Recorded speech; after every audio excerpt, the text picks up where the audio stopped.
ఇలా ఎస్ఆర్ఎస్పీకి సప్లిమెంట్గా ఉంటుందని చెప్పి నిర్మాణం చేపట్టింది అధ్యక్ష. అది కొలాప్స్ కావడంతో ఏదైతుందో కేవలం ఎస్ఆర్ఎస్పీ మిడ్మానేట్ ద్వారా ఎల్ఎండి ద్వారా ఏదైతున్నదో వీళ్ళు మొత్తం తెలంగాణ ప్రాంతాన్ని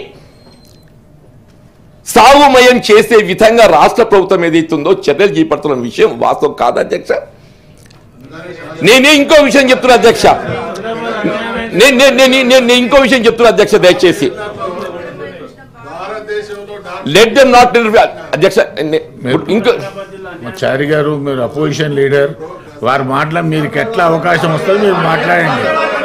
మీకు అవకాశం వచ్చినప్పుడు మీరు మాట్లాడండి, కానీ డోంట్ క్రాస్ టాక్. దయచేసి మీరు ప్రతిపక్ష నాయకులు, మీరు దయచేసి మీకు అవకాశం వచ్చినప్పుడు మీరు మాట్లాడండి. తప్పు ఇక మీరు ఇట్లా క్రాస్ టాక్ చేసుకుంటూ వచ్చేది ఏముండదు. ప్లీజ్. ఉన్నమాట చెప్పడానికి ఏముందయ్యా? ఉన్నమాట చెప్పడానికి ఎవరు? చారి గారు ప్లీజ్ ప్లీజ్ ప్లీజ్.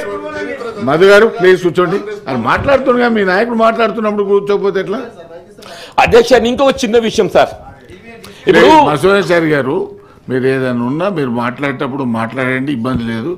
మీరు కూడా ఇప్పుడు అందరు మీరు మాట్లాడినా వారు మాట్లాడినా నేను మాట్లాడినా ప్రజలు గుర్తిస్తారు, ప్రజలు అన్నీ అబ్జర్వ్ చేస్తున్నారు.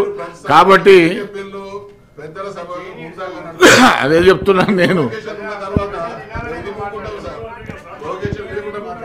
అధ్యక్ష, వాస్తవాలు మాట్లాడే ప్రొవోకేషన్ అధ్యక్ష. మేడిగడ్డ కొలాప్స్ అయింది, ఇది ఏదైనా నేను వాస్తవాన్ని భిన్నంగా మాట్లాడుతున్నా అధ్యక్ష. ఇలా రాష్ట్రంలో సాగునీటికి ఏదైతుందో సమస్య ఉత్పన్నం కావటానికి ఏదైతుందో మేడిగడ్డ సాంకేతిక పరిజ్ఞానం లేకుండా నిర్మాణం చేయడంతో ఏదైతుందో వాళ్ళు ఈ పరిస్థితి ఉత్పన్నమైందని చెప్పడం ఏదైతుందో ఇది వాస్తవానికి భిన్నమా అధ్యక్ష?